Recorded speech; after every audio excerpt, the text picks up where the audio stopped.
Hello, and welcome to Heilman and Haver, the Stage and Screen Podcast, episode 14, coming to you virtually from Casa de Quinn and 1111 Studios in beautiful Port Orchard, Washington. I'm Greg Heilman. And I'm Matt Haver. We're two local actors looking to hone our craft by exploring the best in local theater and on the big screen. Each week, we bring you entertainment news and views, celebrate classic Hollywood, enjoy cocktails with a Tinseltown twist, interview talented local actors and directors, and chat with industry experts from LA to the UK. In a few moments, we'll be joined by Gordon Adams, Big Fish Northwest Talent Agency owner and agent. But first, we wanted to let you know about a special fundraising event to support Western Washington Center for the Arts in Port Orchard. Saturday, February 6th, 10 a.m. to 2 p.m., WWCA will be teaming with Goodwill to host a fundraiser to benefit both organizations. They'll be collecting donations for each Goodwill truck they fill. WWCA will receive $600. They'll be accepting donations of clothing, shoes, purses, and handbags, household items, tools, clean stuffed animals, bicycles, wheelchairs, walkers, crutches, small furniture, end table size or smaller, please. Computers, television sets, you name it. Again, from 10 a.m. to 2 p.m. on Saturday, February 6th, so tomorrow, in the WWCA parking lots, both front and back.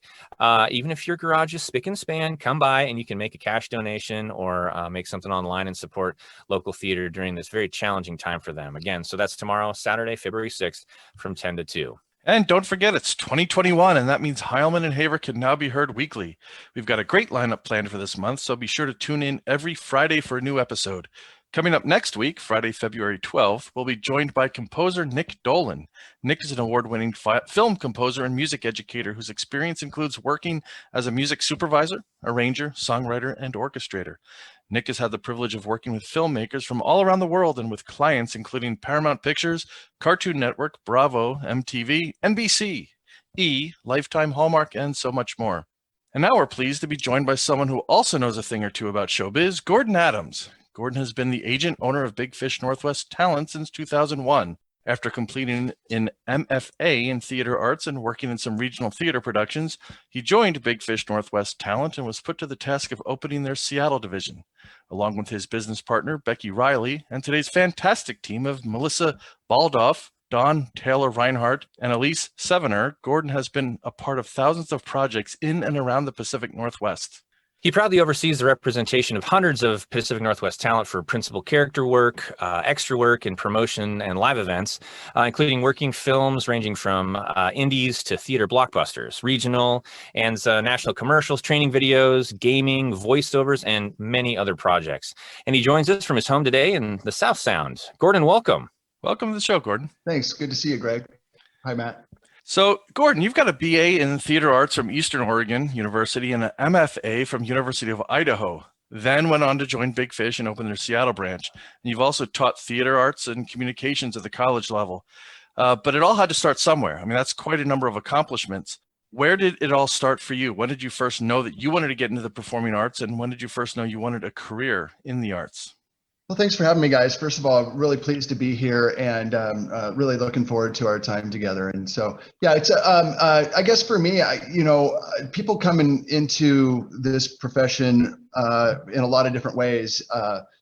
And for me, I got started in high school, like a lot of people. I moved around quite a bit. Father was in the Navy, didn't come from a whole lot of means, and there was, I was always the new kid. Whenever, every 3 years I'd move someplace else. And so in high school, I ended up moving in, didn't know anybody, and fell into the theater and found some place where I could, be accepted and learn some crafts. It was really interesting. I got involved with the lighting and the acting as well. And, then ended up catching a bug. I was on the football team for a second. And then I got the lead in a play, in Mice and Men, playing the role of Lenny. And, what are you going to do? So I ended up doing that role and, making a bunch of people cry and feel the feels. And my sister was bawling. That show is such a good one. It was a lot of fun, just had a great time. And then just, caught the bug from there, got involved with the technical stuff and really just found a home in the theater there and wanted to continue to pursue it. Didn't really think I was college material, but had a wonderful guy named Mark Kuntz who came in and recruited me out of high school, and that's how I ended up joining a wonderful time at a wonderful time in at Eastern Oregon University. Oh, recruited for theater. That's pretty cool. Well, sort of. I think he was trying to build up a program. He was starting there as a professor and went around the region. He was a go-getter as well, and so built up a nice class of folks that carried on for quite a while. Yeah, we had a good time. Did a lot of good work. You worked as a student adjunct professor straight out of college at your alma mater, U of I, and then went on to join the faculty of Tacoma Community College and Franklin Pierce College. So what was it that led you to the academic side of the stage?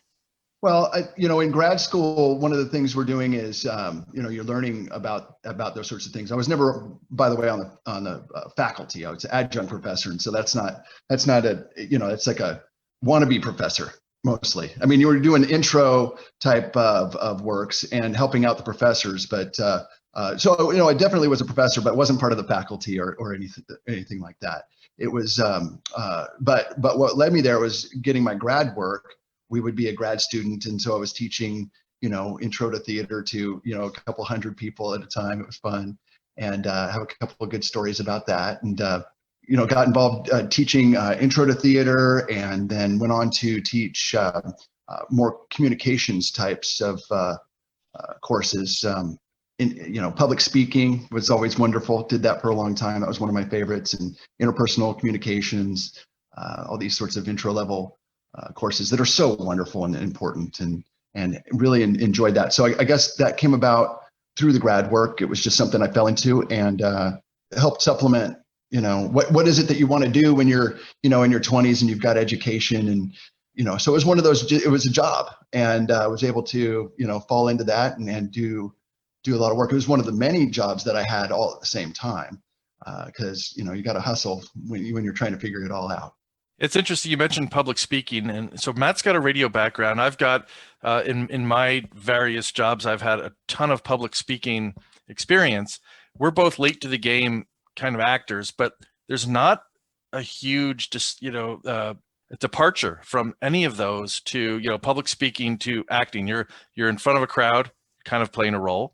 You're in radio doing I imagine the same kind of thing. So there's not a lot of difference between that. Have you felt that observation, that there's a natural progression from acting to public speaking to those kinds of things? Well, yeah, acting and theater is really important. A lot of people, when I was going to school, I was getting a theater major, but and then I always got a business minor. And then there was people in my business minor area that were majoring in business or communications, but minoring in theater. I think that, of course, yeah, theater is a benefit, and all liberal arts are probably a really big benefit to, it's all relative, and what you pick up from one area can really relate to another. I think they're all interwoven, and the more experience you have, of course, yeah, it's going to track. Absolutely. And I'm all for the liberal arts education. And I had one, I know I work for Disney, so our CEO, Bob Iger, liberal arts education, it's one of the things he recommends. It gives you that all around education. Absolutely. So Gordon, Becky Reilly, your partner, the founder of Big Fish Northwest, began her career in Denver, then Spokane. And you met Becky in 2001 and quickly earned a partnership in the company. Can you tell us a little bit about how you guys met and the work that went into launching the organization? I actually met Becky earlier than that. She came and did a very rare talk at the university. So it was really serendipitous that our paths crossed there. I followed up with her and wanted to be an actor. At the time, I was pursuing the M.F.A. in acting as a performer, wanted to be an actor. And so got involved with her agency, and did a number of different projects, jumped through the hoops, got on board, and was an actor with her for several years. And then I got second place in a fellowship. I was up for a Rex Raybould fellowship. Rex Raybould was a wonderful man who they have a scholarship for the Oregon Shakespeare Festival, and there is a connection with the University of Idaho, and the Oregon Shakespeare Festival gives out a wonderful chance to be a part of that crew for a year at a time.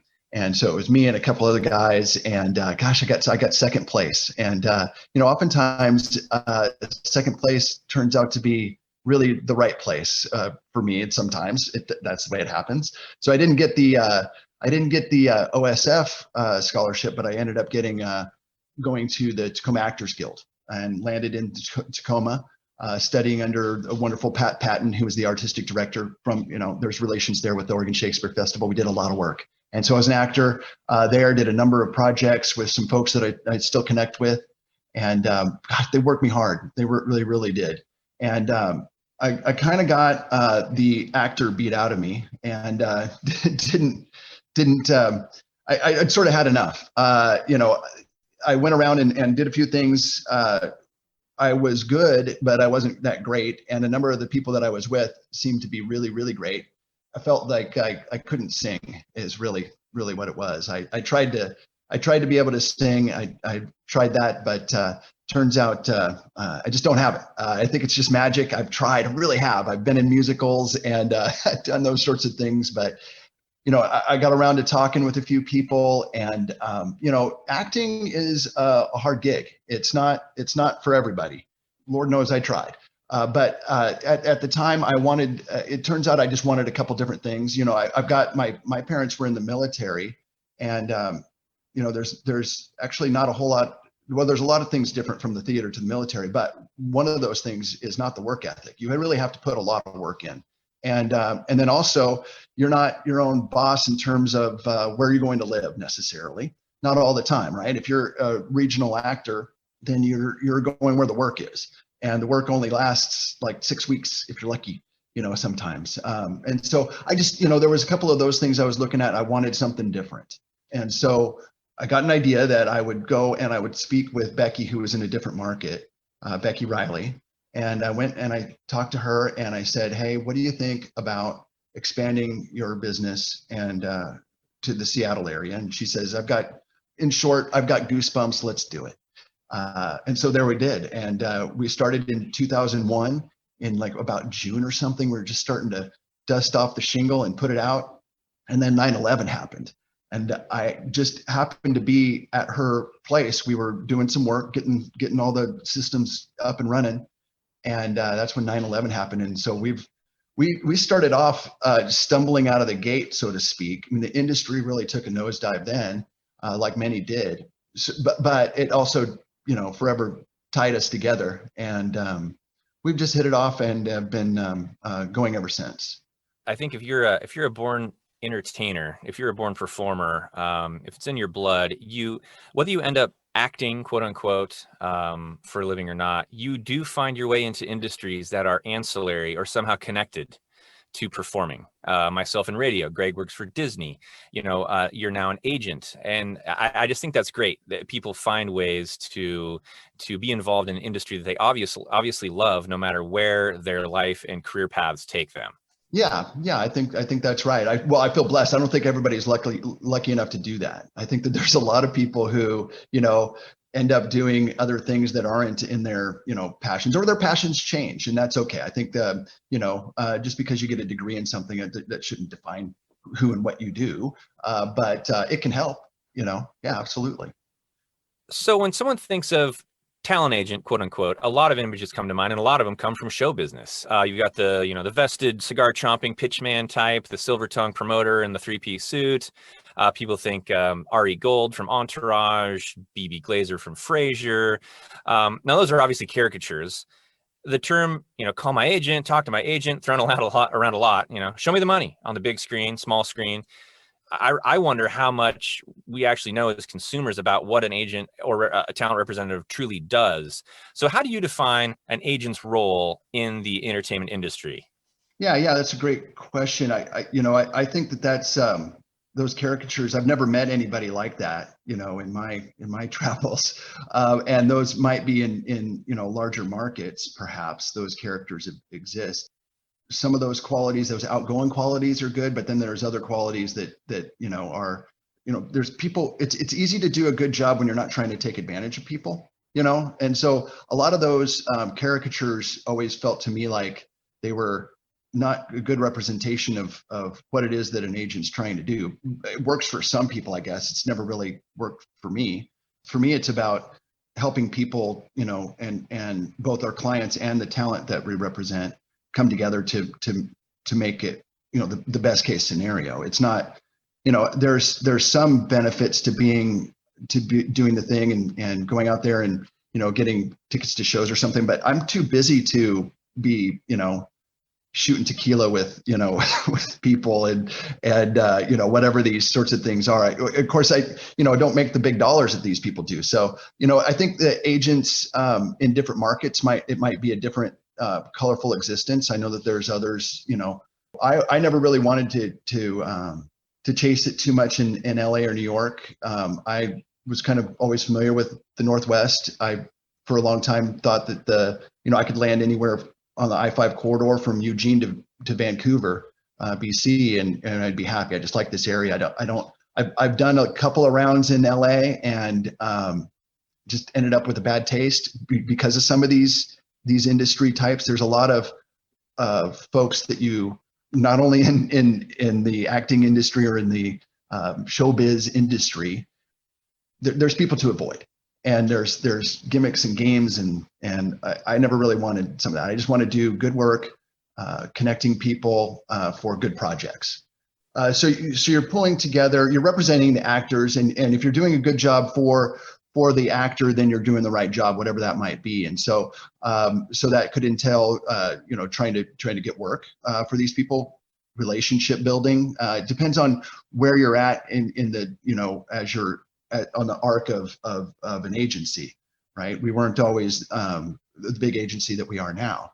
And so I always thought of it sort of like a pendulum where, you're working towards having really great actors and getting great actors, great projects. And so you gotta track down who are the people who are working on these great projects in this area. So whatever that entails, right? So there's sort of two different hats that you're wearing. One is where you're cultivating relationships with actors and talent, and then you're also wearing a different hat, connecting with clients who are producing these good works, and then getting those together, So I think that a lot of people, yes, we work for the talent agencies, but to our actors, excuse me, but there's also an element of the work that goes into helping out clients as well. And so being a liaison between these two is where we find ourselves. To Matt's point about our perception of talent agencies throughout the industry being limited to television, movies, and those characters, it seems to me that you're in a unique position, and I may be wrong with this perception, that you've been kind of in the acting arena when you were younger, through college, even beyond that, and you're representing actors, and you're kind of always been in that industry. Do you feel that that's helped you be a better agent, having that experience? Sure. Yeah. I think that's a good observation. There would be, literary agents that probably have done writing. There's sport agents who've probably been involved in, collegiate sports or beyond. I think that, of course you have to have some experience doing these things, but not always. My colleague Becky, she's got far more of an accounting background, and that's been very helpful because we're really a good match because she covers some of the bases that I don't always get to, and vice versa. And then now we've got Melissa, who also comes from a different background. So it's not just me. It's a team. I certainly I would be remiss if I didn't say that. But yeah, it's the background. I know I can recognize when something's good and when something's not good. Okay, and then I can, I also can recognize when something's crazy and not okay, and then I can really recognize when something is really good. And I want to pursue that sort of thing and help themselves. Yeah, there's people, which comes to perhaps other questions, but yeah, to answer your question, yes, of course, the background in theater, I've studied it enough to know what I'm looking at and whether it's good or not. So obviously things have changed for all of us during the COVID quarantine. I'm sure it's impacted your work, your ability to interact in person with a lot of your clients and with the actors that you represent. Can you take us through a normal day at the office nowadays? What does your day look like, and how are you interacting with your actors and clients and finding that creating those partnerships that you referred to during this really challenging time when we're all so separated? thankfully, very thankfully, we're really rather well established. We've been at this, some 15 years. So, we've already got these things and these relationships established. And so I think it would be difficult, as most anything is, if you were just starting. How do you reach out and do these things? I think, just like anybody might say, you should, reach out to make connections. I'm happy to be working with you guys. Thanks for reaching out to me and making this happen. That's great. I really appreciate what you guys are doing. You guys are hustling and changing it up and pushing some, trying to get involved and be prolific. And that's one of the things I recognize about what you guys are doing here. And I think that's what a person's got to do. That's just called hustle, right? So even in this time, you got to be creative and reach out. Like I said, we're blessed that we already are, we're a go-to agency. We're at the ready. We, ready with all of our systems in place to help people who are producing and who are looking for actors. And so how would you do it nowadays? You got to be creative, I suppose, and just get out there and try to find who's doing the work and somehow get in their sphere in a interesting way to make those sorts of connections and to be able to help them.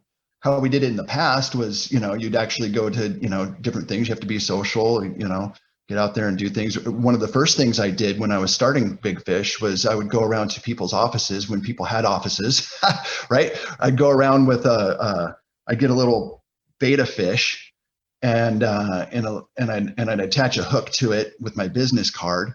And then I would go and around Seattle, I'd go to different casting directors or creative, they were called ad agencies then, or advertising agencies. Now they're called creative. And, I'd go around to these people, try to make connections and give them a beta fish and say, hey, call me. I got some great actors. It's just, out there hustling and doing those sorts of things. That's what I'd do before. And then that pendulum continues to go, and we would get some business from that and get on people's radar, and you do a good job by people, and then they keep calling you back. Like you mentioned, there's some universals. Hustle, getting out there and when you can, shaking hands and kissing babies and building relationships and just following through on your promises that you've made and being an overall good human. Right. Yeah. People have they can sniff out BS pretty good. Most people. So you just I've got a couple of cardinal rules that serve me well, and then you go by and do good people, do good work by people. Some of those cardinal rules, well, I've got really two cardinal rules that I do, and that's pay people. You got to pay people. And the other one is don't mess around with the girls.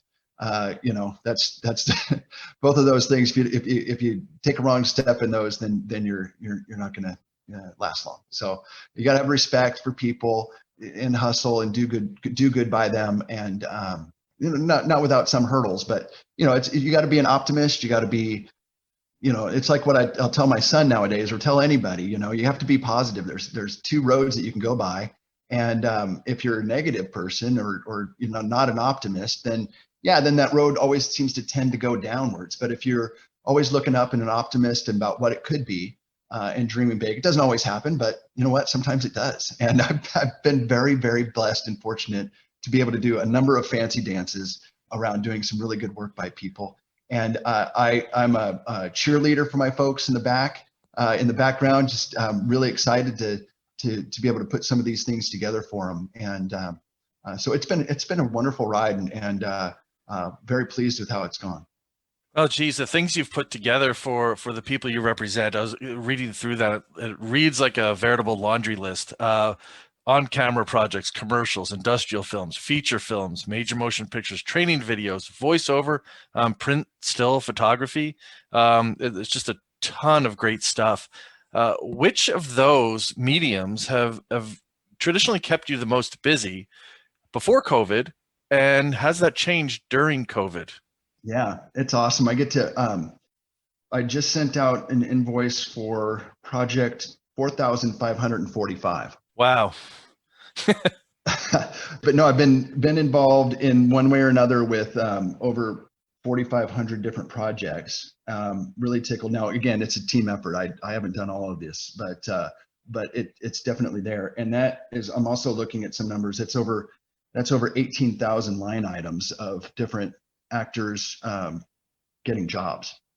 Super excited about that. Now, not all of that is, it's probably a third of that is probably different miscellaneous things like wardrobe reimbursements and mileage reimbursements. So it's not all. There's a little bit of slack in there, but a lot of jobs for people. And so I couldn't be more happy. If I was to look back at what has happened here, again, I would be remiss not to include the rest of the team here. But it's a really cool thing that has been built. And so what has kept us most busy is just, we'll get involved with anything that is recorded and pays money. Like I said, commercials and voiceovers and industrials, all these things, in the Puget Sound area, it's not, LA, it's not New York. You guys, mentioned Tinseltown and showbiz, and this is not that. Okay, this is not always. I mean, there are some projects that are pretty cool, and we have got people involved on some bigger projects. But what are some of the more meat and potatoes kind of projects? Would be local regional type stuffs. Again, we do get involved with national commercials. We've done feature films. We've done things like this, but that's not those are the more tasty ones. But what keeps us more busy on a day-to-day basis are these local regional commercials, training videos, corporate industrial films, voiceover work, those sorts of things. And they rotate. We oftentimes would be working 6 to 10 different projects in a week. We might have people on location, when it's good, 4 to 6 days a week. We've got people on location. It's just too cool. It's like really cool. I'll look, oh wow, we've got people on location in a variety of different places all over the Northwest. And so there's no one that really stands out among others. Well, I guess it would be commercials or industrial training videos, corporate training videos, and with some voiceover work as well. That's always been the case. And before COVID, after COVID, 2020 took a pretty big dip. It looked like we were going to be down about 60%, but it ended up being, it started strong. Of course, COVID didn't really hit until March or close to the second quarter of 2020. So we had a good start, and then we had more or less a good finish, and I'm optimistic about the future. But yeah, it definitely took a dip. But in the end, we ended up being I'd say about 35% down from previous years. So definitely down, but that's better than a lot of. I feel so bad for so many people. A lot of people have really been down far more than we have, and so been pleased to be able to get the jobs to people that have wanted and needed it. And so I just continue to be very grateful. There's a lot of people who are struggling at this time, and so my heart just breaks for them. Have you noticed that because you said, good start to the year and then it kind of stopped. Did you see things kind of hit almost, I don't want to say rock bottom, but get pretty close and then start to come back up as people start to be a little more creative with types of projects? Because we've seen that. We had Jason Kent, who is a doctor for the Actors Fund, lives in Manhattan and deals with the Broadway folks with the Actors Fund. And I know we talked to him about that Broadway just kind of stopped. And then you see a lot of these more creative things start to happen as people get a little more antsy and just have the time to sit and think about it. Did you see that as well, that as COVID kind of went on, it started to increase just some more creative type projects? Yeah, I listened to that podcast that you guys did, and it was really interesting perspective. Yeah, I think everything got postponed and just stopped until we were part of a group of folks in Washington that helps put together guidelines to keep people safe. There was folks on our team that were part of that conversation, and so everything stopped. And then you had to get these protocols for being safe, and that's the main thing that COVID has changed in ours is we want to be able to make our talent available, but we only want to work with folks who are taking this to a certain degree, seriously. Safety is of a big concern. We want to, so now, we've got line items where folks are, getting COVID tests, as part of, a hoop to jump through to get on set, and, things like this. And so I think that's part of what you're asking. So being safe about it. And then, I think that folks are being creative. And, one of the reasons I got involved with this part of it is unfortunately it's not as, it's not always the theatrical releases. Sometimes it's commercial stuff, which is not necessarily the most artistic or interesting always, but that's the work that we have here. Which is a much bigger conversation about taxes and incentives for Washington State and how we're competing as a state versus other places that have much more tax incentives and things like this. But there is still industry here, and so we have to play the cards that we're dealt. And so we're dealt these commercials and industrial films, and there's training videos, and so now it's fun because we've got the voice of the person who is going to help instruct folks about that it's okay to get a vaccine, and the voice that's instructing people how to what phase are they going to get their vaccination in, and so all these sorts of things. So it's still part of the conversation. Advertising and communication is not going to be silenced. There's still a need and a message to get it out there. Awesome. Well, thanks, Gordon. And we're going to take a little break now. We're going to come back and talk to you a little bit more about getting an agent and some of the things around other things that you do. So appreciate the time. We'll be back to talk about that and a lot more when we come back on Heilman and Haver.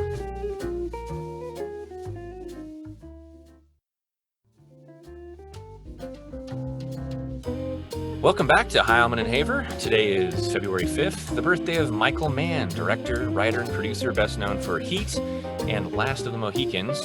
English actor Tom Wilkinson, SNL alums Tim Meadows and Chris Parnell. It's a busy day for birthdays. The marvelous Laura Linney, and from Crazy Rich Asians fame, and for Lucky, the next James Bond, Henry Golding. Today is also the anniversary of the founding of United Artists by Charlie Chaplin, Douglas Fairbanks, Mary Pickford, and D.W. Griffith in 1919, which is a great story. We'll have to cover that in a forthcoming episode for sure. And the first appearance of a Marvel superhero outside of a comic, Captain America, in 1944 in a serial film starring Dick Purcell.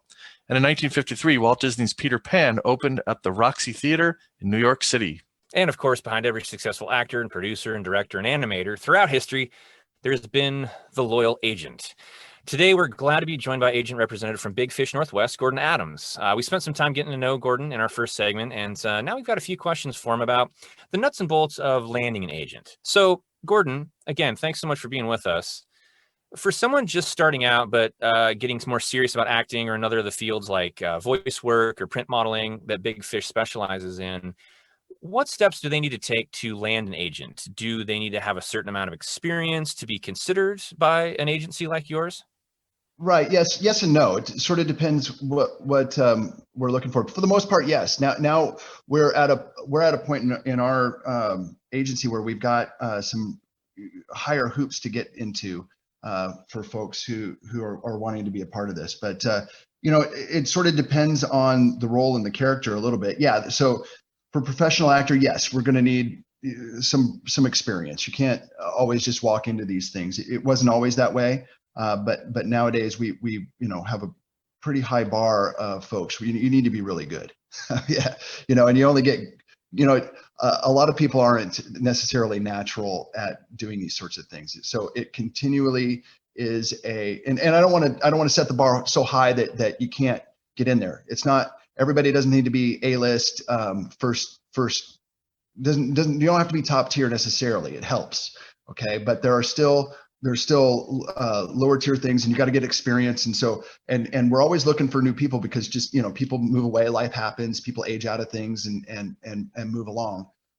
So we're always looking for new folks. So I don't want to, scare anybody away saying you can't do it, because you can. But yes, the more experience, the more marketing materials, the more professionalism that you bring, different training. A lot of it has to do also with a hunger and a hustle that we were talking about a little earlier. So yeah, there's a few hoops to jump through.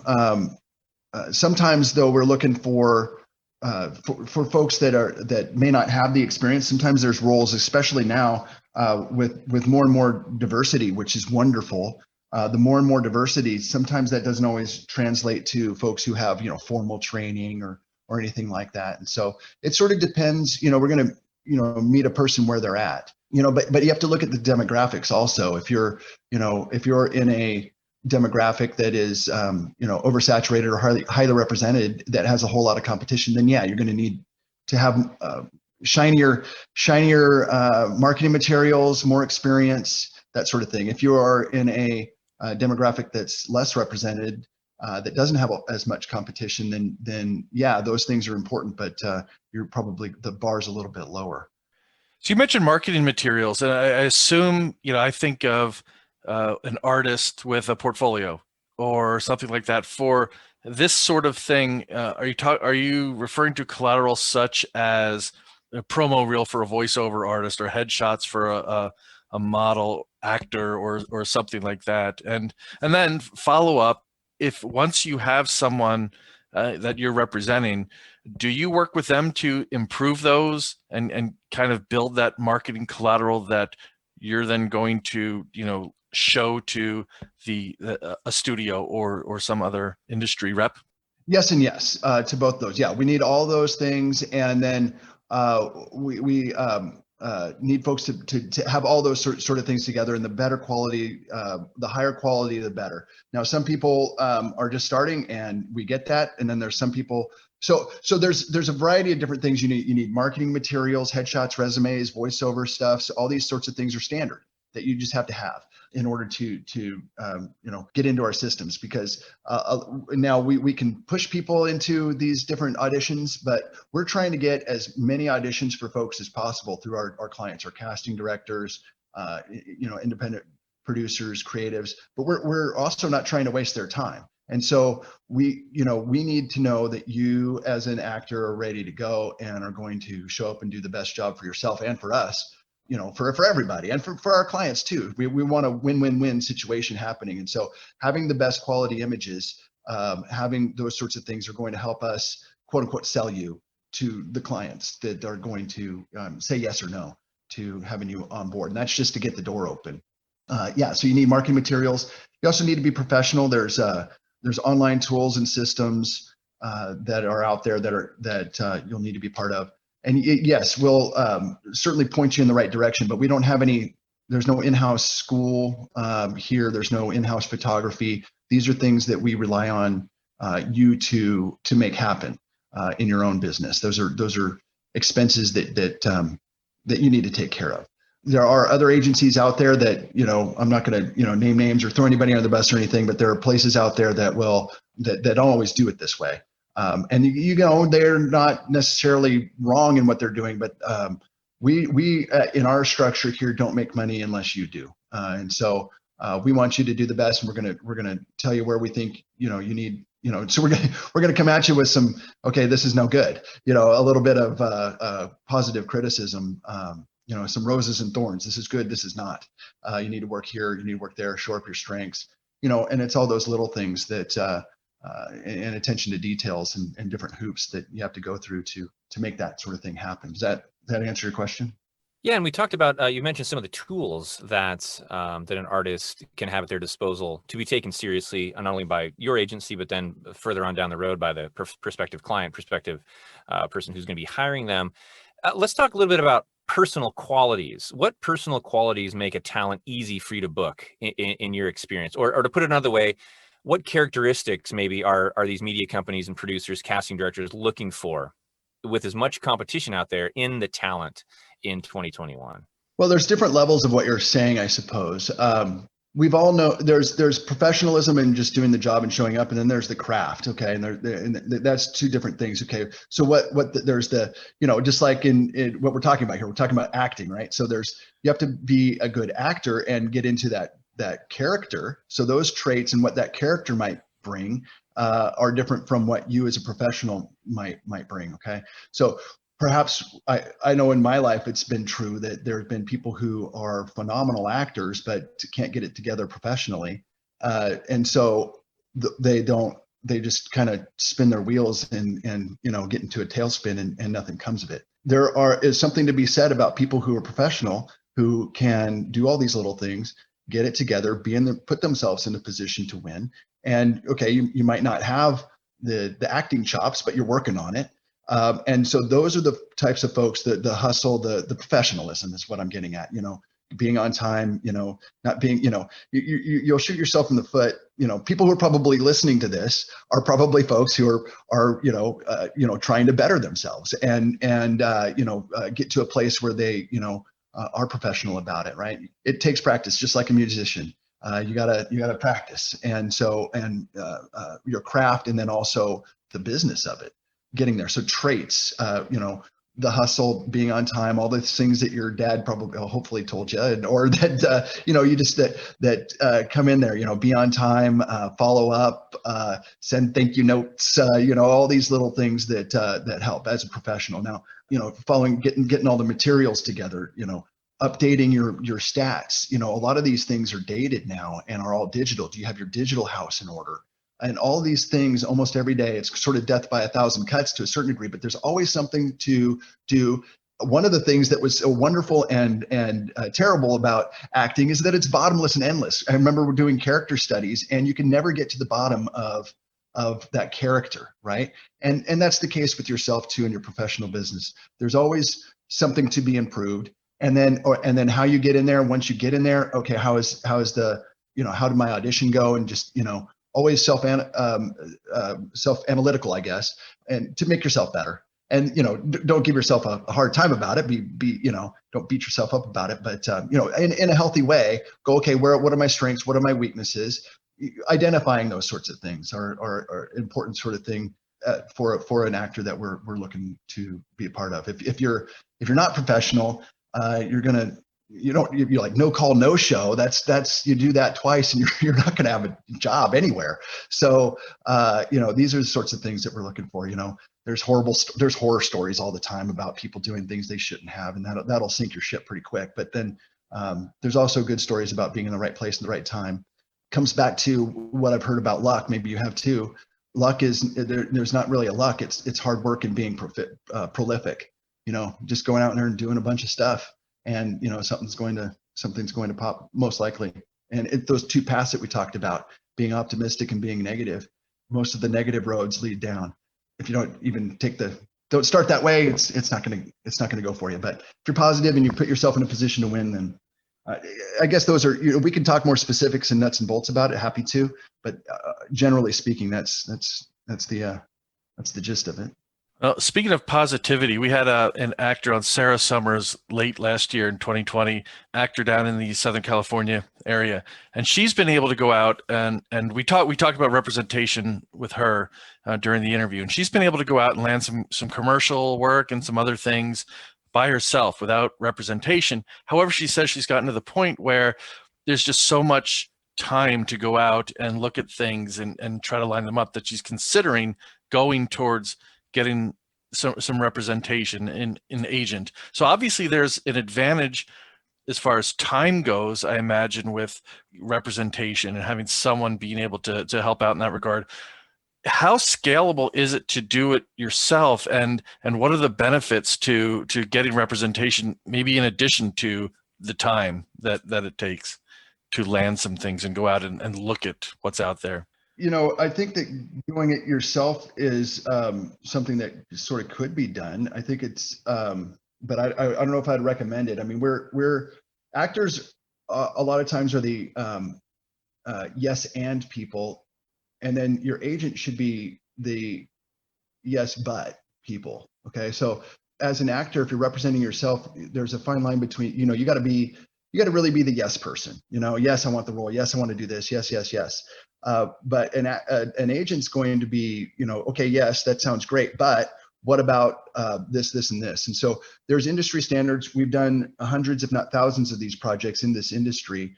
And so a lot of times when it's been my experience that there are all kinds of people, and like I like to think that they're all great, but there are people and there are producers out there who are trying to watch their budget. That's one of their jobs. And so does it cost more money to use an agency? Probably. And so some of these these producers will go around us because they're cheap. Not always. That's a general statement. And I'm not trying to throw anybody on their bus specifically or otherwise. I won't do that. But there are folks out there, there are projects that you can do and you can get them yourself, but I would just be careful because there's folks out there who don't have your best interests in mind. And that's one of the things that we're looking out for. Safety with COVID, there's just industry standards that can be lowered, and do get lowered by people who come in and just sandbag the whole thing. Yeah, these folks that are doing that themselves, you're looking at, trolling Craigslist or different, back page sorts of things. You got to be careful what you're getting yourself into.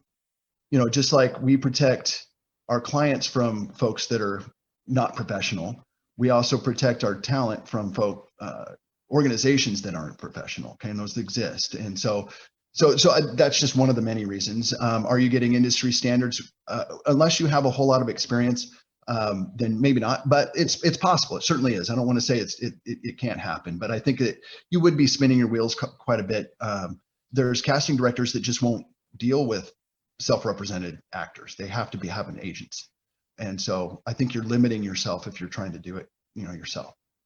It sounds like the real true benefit is to have an advocate in an industry, especially starting out, that could be extreme, not only potentially dangerous to oneself or one's pocketbook, but just generally being able to navigate the paths of where to go and who to work for, and have feelers out there, but have someone in your corner, I guess, so to speak. The $64,000 question always comes down to, especially for a new actor, is money. Very few people have a whole lot of resources when they're first starting out in the arts. So how does representation cost something to get started? Is there an upfront fee to launch with an agency? And are agents then paid by clients or by the companies who hire them? How does that the pay structure work out? Sure. Yeah. Well, yes and no. As far as getting started, no, we don't. And in our setup here, and in many, it's we don't make money unless you do. So there's no cost to it. There is a cost in terms of getting to that point that we talked about earlier: the marketing materials, the photography, the getting yourself, the training, and all these sorts of things. There's a certain amount of wardrobe you probably need to come in and do these sorts of things. So there's a cost to it, a base cost, but we only make money when you do, like we said. So we take a commission from the talent, and we also take a commission from the client. And so, you get a job, and it might be less the agency percentage. Many times it's either 10, 15, or 20%. And then we also charge our clients 10, 15, 20%. And so that's where the dollars come for us. There are other agencies that do it differently. But this has been a winning formula for us. We've been able to stick around, nobody's don't quit your day job is sort of the feel of it. There's not a whole lot of people who make a whole lot of money. Okay, we do all these projects, but a lot of times they're one-offs. And so a lot of times for folks, there are people who do well at this. There are people who they're the most people who just don't, or it's a cool thing to do. It's a bump. It's a fun, payday here and there, but there's, just like anything else in acting, there's zero guarantees, and we're not going to be able to keep you nearly as busy as you'd like to be, as either of us would like to be.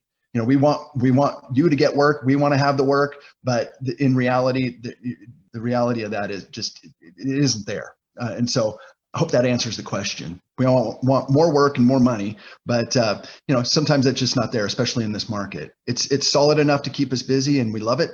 But nobody's going out buying Bentleys here. So, so thank you again to our guest, Gordon Adams. Thanks a lot, Gordon. This has been an education. Absolutely. We, like Matt said, we had a kind of this preconceived notion of representatives and agents, and this has definitely given us a more realistic view of them for sure. So thank you again for the time and the information.